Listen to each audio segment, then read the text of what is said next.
ગુજરાત માધ્યમિક અને ઉચ્ચતર માધ્યમિક શિક્ષણ બોર્ડ જીએસઈબી દ્વારા લેવાયેલ ધોરણ 12ની પરીક્ષાનું પરિણામ જાહેર થવાની વિદ્યાર્થીઓ અને વાલીઓ આતુરતાથી રાહ જોઈ રહ્યા હતા.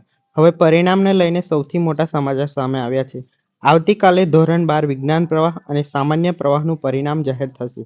શિક્ષણ મંત્રી કુબેર ડિંડોરે એક્સ પર પોસ્ટ કરતા લખ્યું છે કે ફેબ્રુઆરી-માર્ચ 2025માં યોજાયેલ ધોરણ 12 વિજ્ઞાન પ્રવાહ, સામાન્ય પ્રવાહ, વ્યવસાયલક્ષી પ્રવાહ, ઉચ્ચતર ઉત્તર બુનિયાદી પ્રવાહ ગુજકેટ 2025 અને સંસ્કૃત માધ્યમની પરીક્ષાના પરિણામ તારીખ 5/5/2025ના રોજ સવારે 10:30 કલાકે જાહેર કરવામાં આવશે.